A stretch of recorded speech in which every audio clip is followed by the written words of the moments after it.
गोविंदराम मेघवाल जी के साथ में हुआ। गोविंदराम मेघवाल जी ने अपने समाज को जागृत करने का काम किया।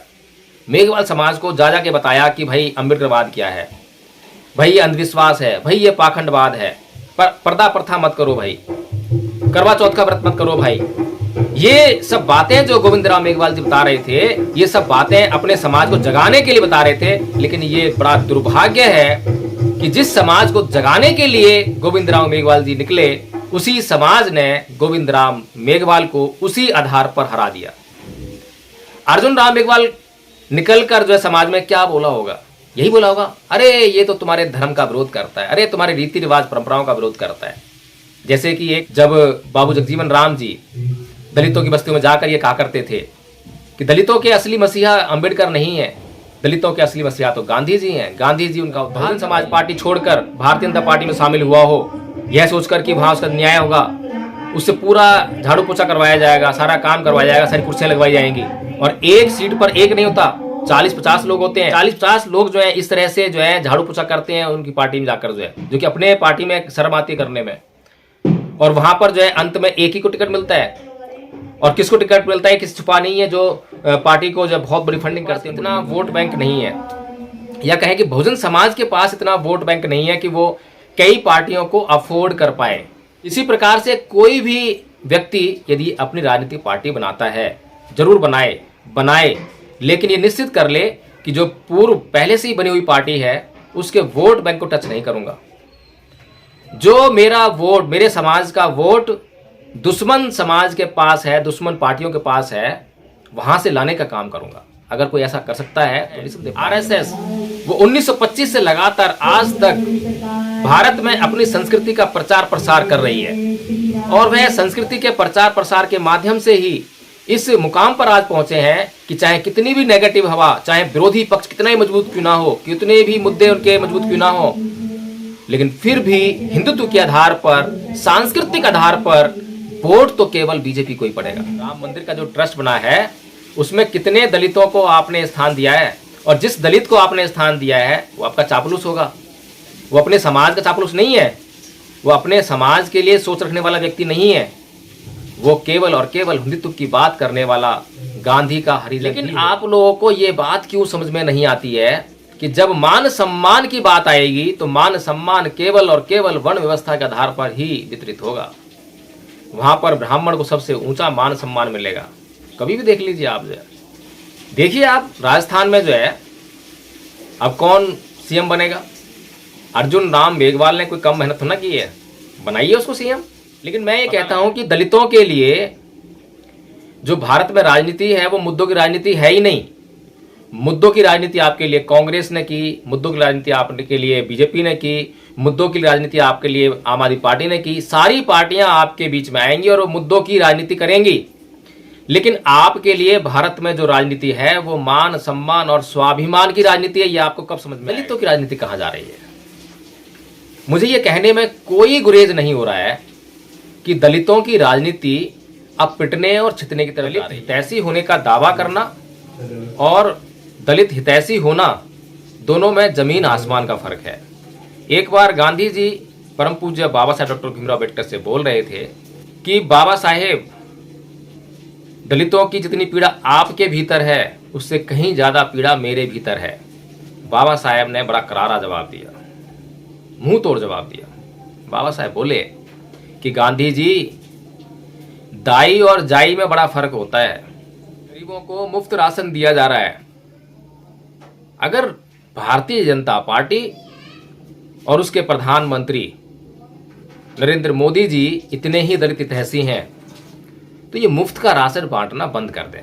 मुफ्त का राशन बांटने की बजाय जितने का वो मुफ्त राशन देते हैं उससे दुगना उनसे कर वसूलना शुरू कर दें, और उसके लिए उन्हें जो है वो कुछ जमीन दे दें जिस पर वो जो है अन्न उपजाएंगे, और अन्न उपजाकर खुद अपना पेट भरेंगे, अपने बच्चों के लिए मान सम्मान अर्जित करेंगे, उनके लिए कपड़े लत्तों का प्रबंध करेंगे, उनके लिए शिक्षा का प्रबंध करेंगे, और सरकार को भी दुगना टैक्स देंगे। इससे सरकार की एक तो जो खर्च कर रही है वो खर्च बच जाएगा, और दूसरा सरकार की दुगनी आमदनी हो जाएगी। इस तरह से अगर सरकार 1 रुपया दलितों पर या गरीबों पर खर्च कर रही है तो उसे सीधे सीधे 3 रुपए का फायदा शुरू होने लग जाएगा। अर्जुन राम मेघवाल जी की ये औकात नहीं है कि वही सीट अगर सामान्य हो जाए तो वो भारतीय जनता पार्टी से टिकट की मांग भी कर लें। वो तुरंत वहां से पलायन करेंगे, भागेंगे। वो देखेंगे कि कौन सी सीट रिजर्व है और वहां पर जहां पर कोई दलित प्रत्याशी, योग्य प्रत्याशी सालों साल से मेहनत कर रहा होगा, वहां पर वह जाकर अपना दावा ठोकेंगे कि मुझे यहां से टिकट दो, मैं आपका मंत्री रहा हूं, मैंने आपके लिए इतनी चापलूसी की है, मैंने इतनी जी हजूरी की है, मैंने आपके कहने पे अपने समाज से गद्दारी की है, मैंने आपके कहने पर अपने समाज को गालियां दी हैं, मैंने आपके कहने पर समाज के लिए जितना भी नुकसान करना था मैंने कर दिया। ऐसी होने का बहुत बड़ा भारी दावा किया जाता है।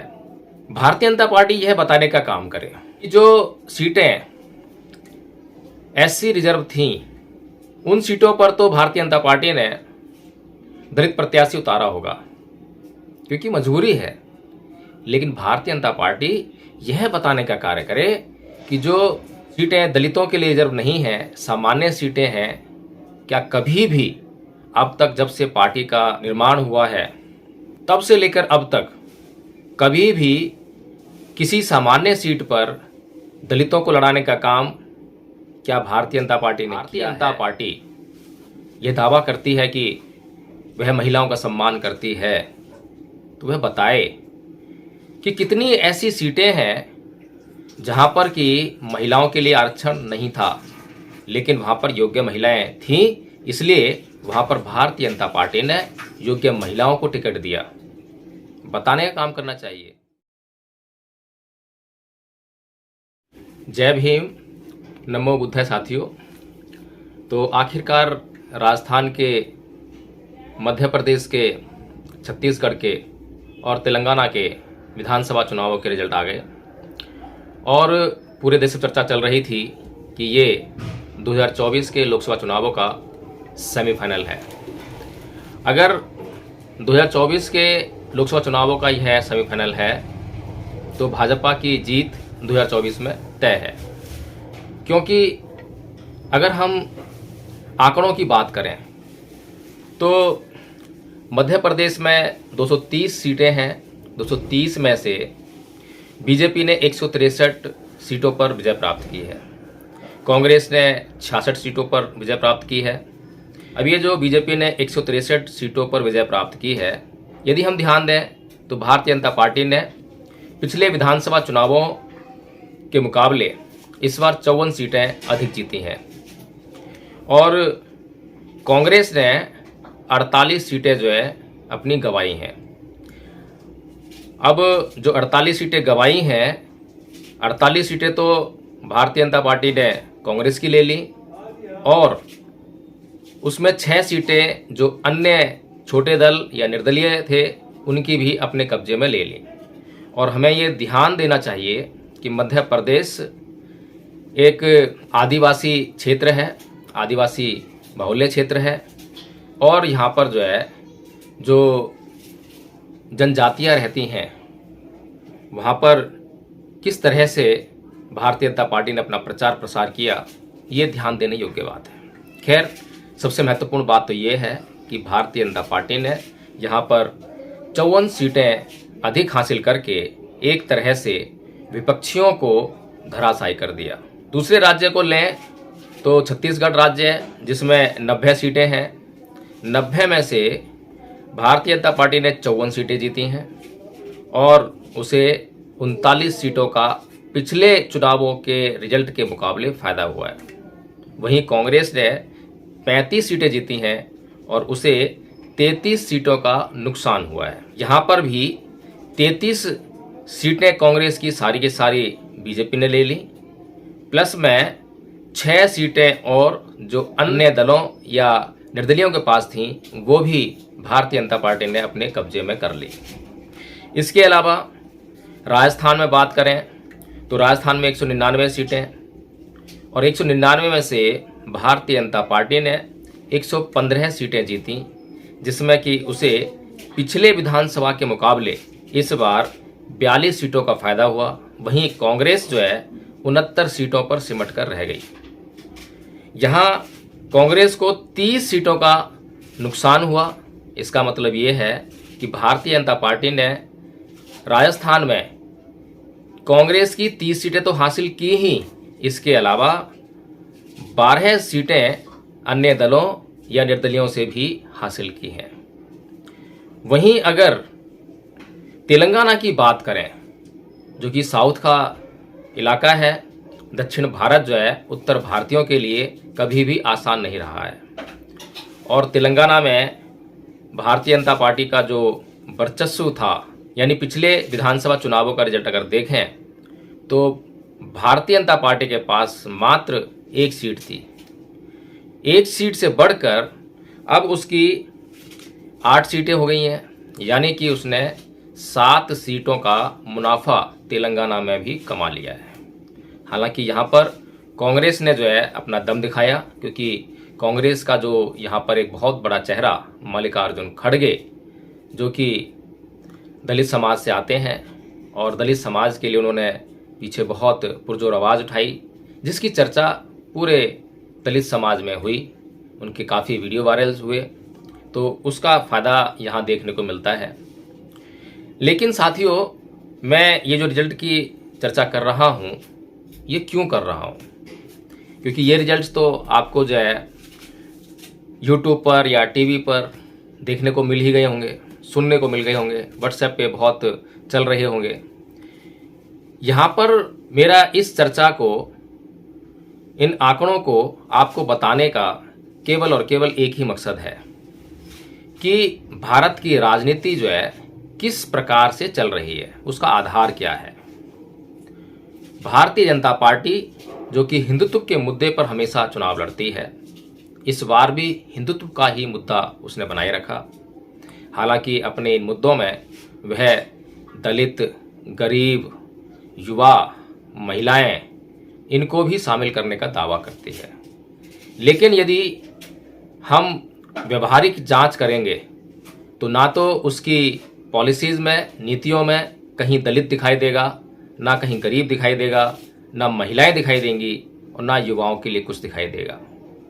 वहाँ पर यदि आपको कोई दिखाई देगा तो केवल और केवल हिंदुत्व, जातिवाद, ऊंच नीच की भावना, धन्ना सेठों के द्वारा पार्टी को अनुदान देना और महिलाओं के लिए किसी भी प्रकार का सम्मान पार्टी के भीतर ना होना। अभी यदि कुछ आंकड़ों पर मैं यहीं पर अगर चर्चा करना चाहूँ, यदि भारतीय जनता पार्टी यह दावा करती है कि वह महिलाओं का सम्मान करती है, तो वह बताए कि कितनी ऐसी सीटें हैं जहां पर कि महिलाओं के लिए आरक्षण नहीं था, लेकिन वहां पर योग्य महिलाएं थीं, इसलिए वहां पर भारतीय जनता पार्टी ने योग्य महिलाओं को टिकट दिया। बताने का काम करना चाहिए ताकि पता लगे कि महिलाओं के लिए वास्तव में भारतीय जनता पार्टी में जगह है, उनकी सोच में महिलाओं के लिए कुछ इज्जत है, मान सम्मान है।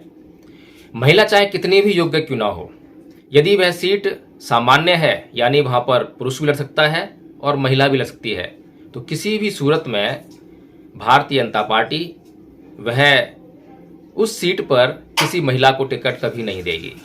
और दूसरी बात यह है कि जो सीटें महिलाओं के लिए आरक्षित हैं, वहाँ पर भी अगर हम देखें तो जो महिलाएं चुनाव लड़ती हैं, अधिकतर महिलाएं, आप राजस्थान में भी देख लेंगे, 1-2 महिलाओं को छोड़कर जो वास्तव में योग्य थीं, जिन्होंने वास्तव में समाज में निकल कर काम किया, अधिकतर हमने ये देखा है कि महिलाएं जब चुनाव लड़ाई जाती हैं, जब सीटें आरक्षित हो जाती हैं, महिला रिजर्व हो जाती हैं। मैं दावा कर रहा हूं कि जहां पर भी आरक्षण है वहां पर आपको भारतीय जनता पार्टी की महिला विरोधी नीतियां दिखाई देंगी। मैं यह दावा नहीं कर रहा हूं कि भारतीय जनता पार्टी के अलावा अन्य दल ऐसा करते हैं जैसा मैं सोच रहा हूं, जैसा मैं महिलाओं के बारे में कह रहा हूं। लेकिन मैं भारतीय जनता पार्टी, क्योंकि वह दावा करती है कि वह महिलाओं का सम्मान करती है, महिलाओं को सशक्तिकरण के लिए काम करती है, महिलाओं को बहुत ध्यान में रखती है, तो मैं ये बताने का काम कर रहा हूँ कि महिला सशक्तिकरण कहाँ से आएगा, कैसे आएगा। जब आप महिलाओं को मौका ही नहीं दोगे, जब आप महिलाओं को प्रेरित नहीं करोगे, तो महिलाएं जो हैं घर से बाहर निकलकर काम कैसे करेंगी। इसके अलावा यदि हम बात करें तो दलित हितैषी होने का बहुत बड़ा भारी दावा किया जाता है। भारतीय जनता पार्टी यह बताने का काम करे कि जो सीटें एससी रिजर्व थीं, उन सीटों पर तो भारतीय जनता पार्टी ने दलित प्रत्याशी उतारा होगा क्योंकि मजबूरी है, लेकिन भारतीय जनता पार्टी यह बताने का कार्य करे कि जो सीटें दलितों के लिए रिजर्व नहीं हैं, सामान्य सीटें हैं, क्या कभी भी अब तक जब से पार्टी का निर्माण हुआ है तब से लेकर अब तक कभी भी किसी सामान्य सीट पर दलितों को लड़ाने का काम क्या भारतीय जनता पार्टी ने किया है? क्योंकि ये बहुत सामान्य सी बात है कि जो सीट सामान्य है, रिजर्व नहीं है, उसका मतलब यह होता है कि वहाँ पर सामान्य व्यक्ति भी लड़ सकता है और रिजर्व व्यक्ति भी लड़ सकता है। यदि आपके पास कोई योग्य व्यक्ति दलित प्रत्याशी है तो आप वहाँ पर दलित प्रत्याशी लड़ाएं, तब पता लगेगा कि आप वास्तव में दलितों में भी योग्यता देखते हैं। दलित तो आपकी मजबूरी बने हुए हैं। उदाहरण के लिए अर्जुन राम मेघवाल जी आपके बीकानेर से, जो कि आपके मंत्री भी हैं, बीकानेर से सांसद हैं, वो सीट रिजर्व है, इसलिए आप अर्जुन राम मेघवाल को वहाँ से लड़ाते हैं। और अर्जुन राम मेघवाल जी की ये औकात नहीं है कि वही सीट अगर सामान्य हो जाए तो वो भारतीय जनता पार्टी से टिकट की मांग भी कर लें। वो तुरंत वहाँ से पलायन करेंगे, भागेंगे। वो देखेंगे कि कौन सी सीट रिजर्व है और वहाँ पर जहाँ पर कोई दलित प्रत्याशी, योग्य प्रत्याशी सालों साल से मेहनत कर रहा होगा, वहाँ पर वह जाकर अपना दावा ठोकेंगे कि मुझे यहाँ से टिकट दो, मैं आपका मंत्री रहा हूँ, मैंने आपके लिए इतनी चापलूसी की है, मैंने इतनी जी हजूरी की है, मैंने आपके कहने पे अपने समाज से गद्दारी की है, मैंने आपके कहने पर अपने समाज को गालियाँ दी हैं, मैंने आपके कहने पर समाज के लिए जितना भी नुकसान करना था मैंने कर दिया है। तो साथियों, अगर भारतीय जनता पार्टी तनिक भी दलित हितैषी है तो यह बताने का काम करे कि वह यह समानता का बर्ताव कब करेगी। बाकी दलितों के घर पे जाकर खाना खाना, दलितों के बारे में बड़ी बड़ी बातें करना, क्योंकि प्रधानमंत्री जब बोलते हैं तो उनसे सवाल करने वाला कोई नहीं होता। मीडिया को तो वे अपने सामने आने ही नहीं देते हैं और ना ही कभी जो है वो ओपन कैमरा में जाकर मीडिया को फेस करते हैं। कभी भी वो ओपन प्रेस कॉन्फ्रेंस कभी करते ही नहीं है। अब अपने भाषण में, कल मैं उनका भाषण सुन रहा था जो कि पार्टी कार्यालय में चल रहा था, वहाँ से वो इतनी लंबी लंबी बातें फेंक रहे थे, मैं ये सोचने पर मजबूर था कि एक बार कम से कम किसी जगह पर तो ऐसा हो जहाँ पर प्रधानमंत्री जी बैठे हों, अपनी एक बात कहें और कोई उनसे उस बात पर कुछ सवालात करे, कुछ पूछे, कुछ बताए उनको कि जो आप बोल रहे हैं उसमें तनिक भी हकीकत नहीं है, सब हवा हवाई है। तो साथियों, इस प्रकार से हम देखें तो दलितों के मुद्दे पर केवल बोलना आता है। कल मैं सुन रहा था कि प्रधानमंत्री जी कह रहे थे कि अब गरीबों को, उन्होंने दलितों की जगह पे शब्द इस्तेमाल किया, गरीब, ठीक है, गरीबों को मुफ्त राशन दिया जा रहा है। अगर भारतीय जनता पार्टी और उसके प्रधानमंत्री नरेंद्र मोदी जी इतने ही दलित हितैषी हैं तो ये मुफ्त का राशन बांटना बंद कर दें। मुफ्त का राशन बांटने के बजाय जितने का वो मुफ्त राशन देते हैं उससे दुगना उनसे कर वसूलना शुरू कर दें और उसके लिए उन्हें जो है वो कुछ जमीन दे दें जिस पर वो जो है अन्न उपजाएंगे और अन्न उपजाकर खुद अपना पेट भरेंगे, अपने बच्चों के लिए मान सम्मान अर्जित करेंगे, उनके लिए कपड़े लत्तों का प्रबंध करेंगे, उनके लिए शिक्षा का प्रबंध करेंगे और सरकार को भी दुगना टैक्स देंगे। इससे सरकार की एक तो जो खर्च कर रही है वो खर्च बच जाएगा और दूसरा सरकार की दुगनी आमदनी हो जाएगी। इस तरह से अगर सरकार 1 रुपया दलितों पर या गरीबों पर खर्च कर रही है तो उसे सीधे सीधे 3 रुपए का फायदा शुरू होने लग जाएगा।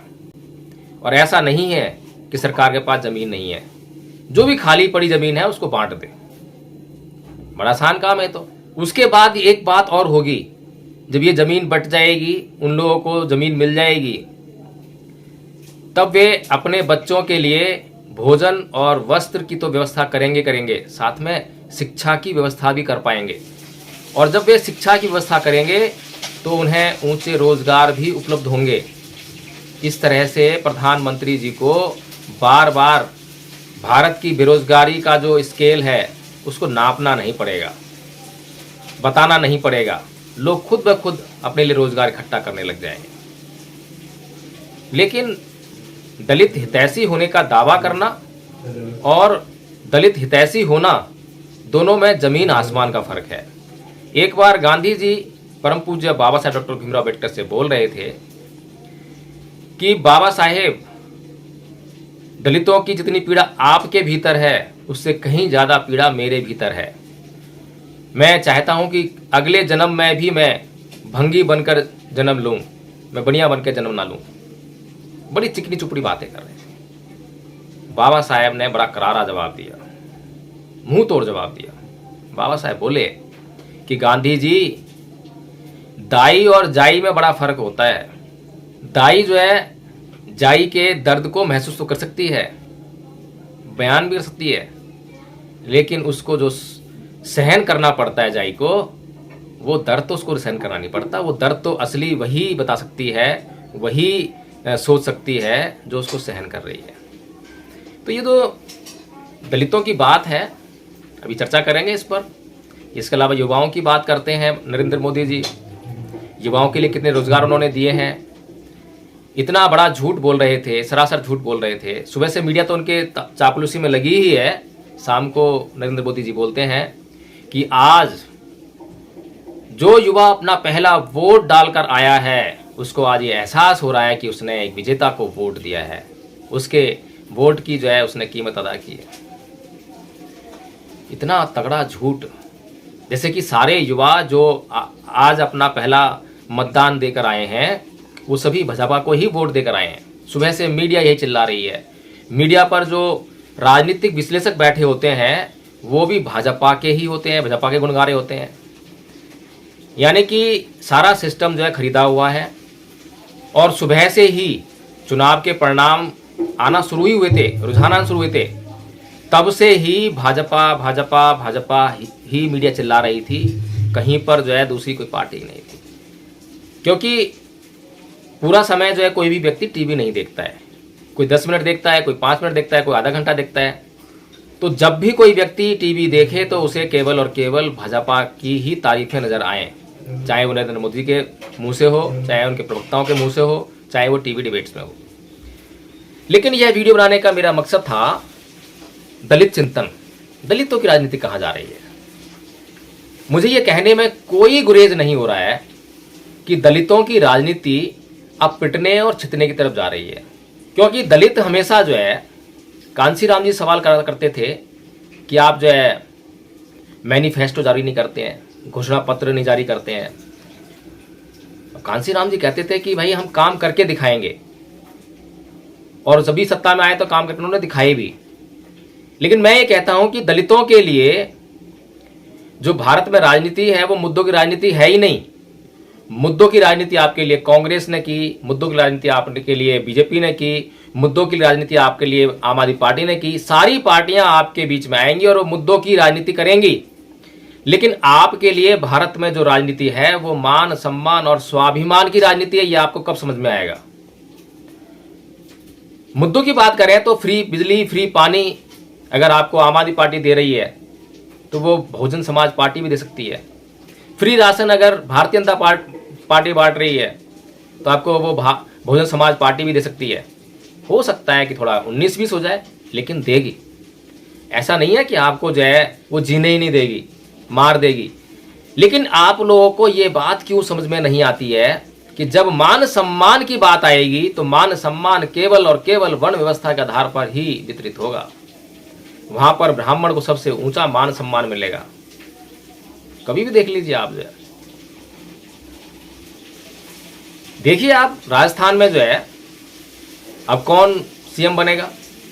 अर्जुन राम मेघवाल ने कोई कम मेहनत तो ना की है, बनाइए उसको सीएम, पता लग जाएगा।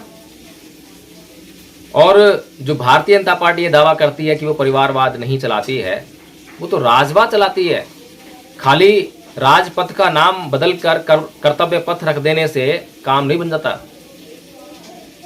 अभी जो राजघराने हैं, राजस्थान के राजघराने हैं, मध्य प्रदेश के राजघराने हैं, वो आपकी राजनीति में सक्रिय हैं और जब भी मौका मिलता है तो मुख्यमंत्री वही बनते हैं।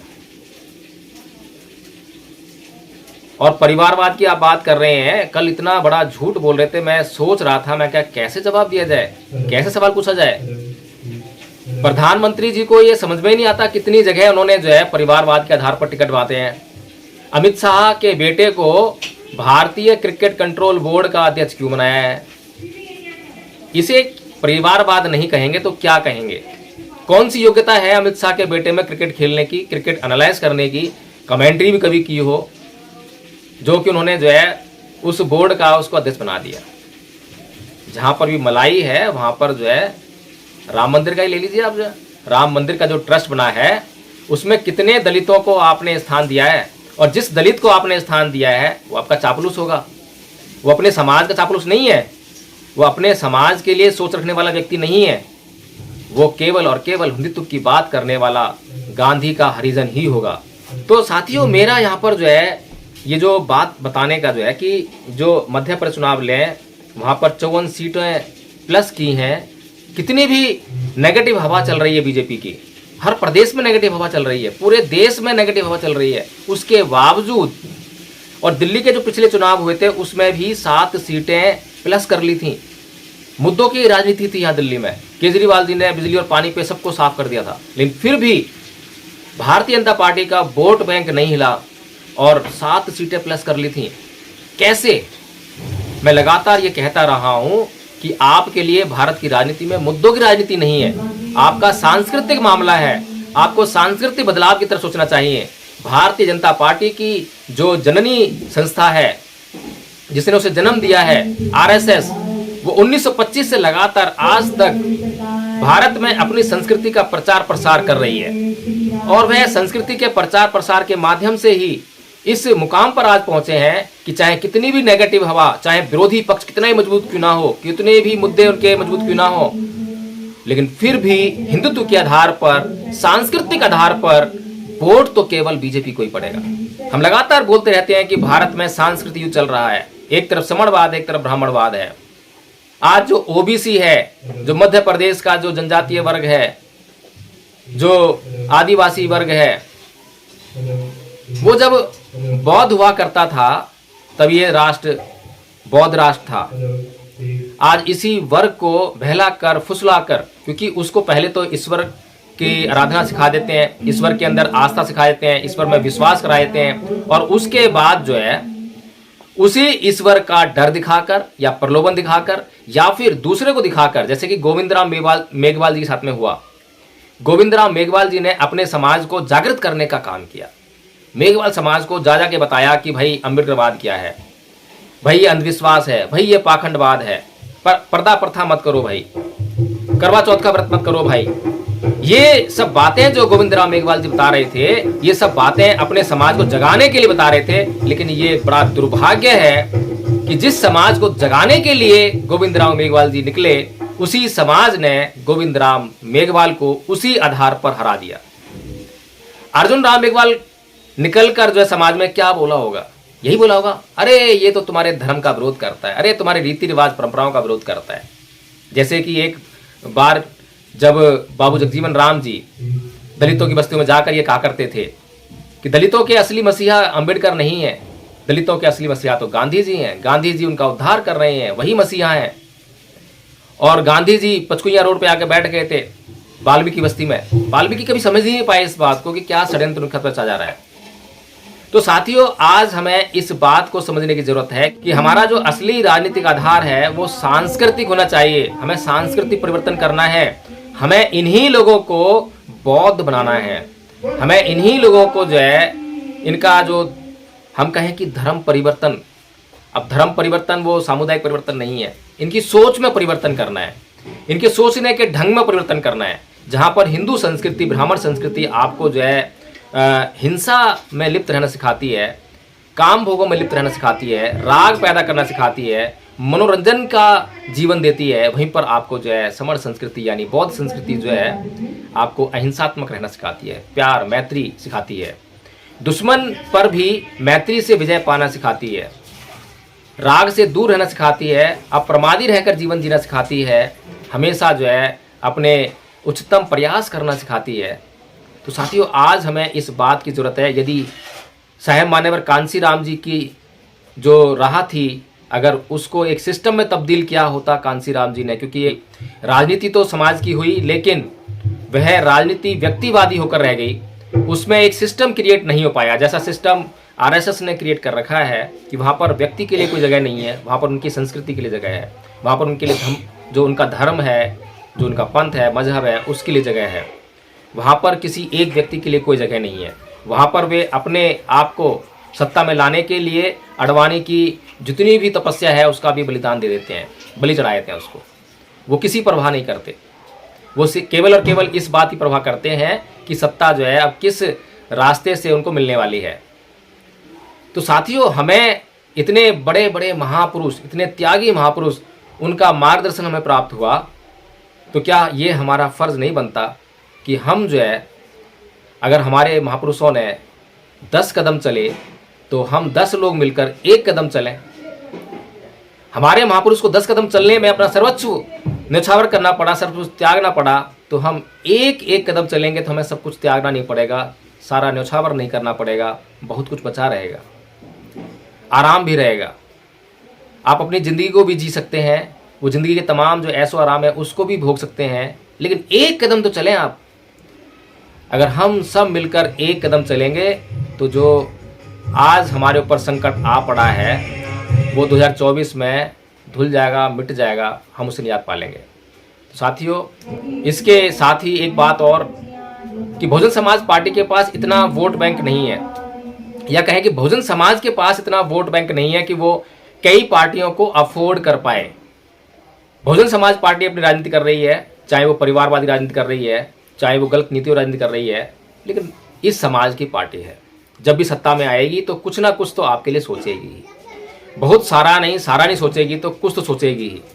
इसी प्रकार से कोई भी व्यक्ति यदि अपनी राजनीतिक पार्टी बनाता है, जरूर बनाए, मैं रोकता नहीं हूँ, मैं ये नहीं कहता हूँ कि नहीं बनाए, लेकिन ये निश्चित कर ले कि जो पूर्व पहले से ही बनी हुई पार्टी है उसके वोट बैंक को टच नहीं करूँगा। जो मेरा वोट, मेरे समाज का वोट दुश्मन समाज के पास है, दुश्मन पार्टियों के पास है, वहाँ से लाने का काम करूँगा। अगर कोई ऐसा कर सकता है तो निस्संदेह पार्टियाँ बनाए, लेकिन जब तक अगर ऐसा ना हो तो कम से कम कुछ रणनीतियाँ तैयार करे। मैं केवल चंद्रशेखर रावण को ही यहाँ पर गलत साबित करने का प्रयास नहीं कर रहा हूँ, क्योंकि कई लोगों ने मुझे शिकायत की है। चंद्रशेखर रावण के जो पदाधिकारी हैं वो शिकायत करते हैं कि हम लोग जो है खुलेआम बोलते हैं, नाम लेकर बोलते हैं। मैं तो नाम लेकर बहुजन समाज पार्टी के लिए बोल रहा हूँ कि बहुजन समाज पार्टी ने जो नीतियाँ अपनाई हैं वो ठीक नहीं है।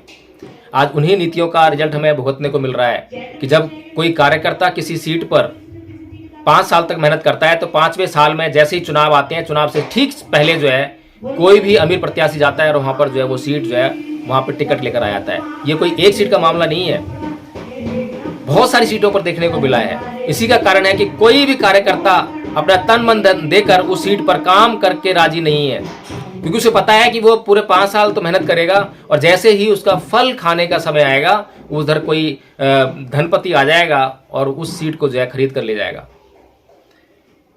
मैं सीधी आलोचना कर रहा हूँ, लेकिन फिर भी यही कह रहा हूँ कि हमें अपने समाज के वोटों का ध्रुवीकरण करना है, उसको इकट्ठा करना है।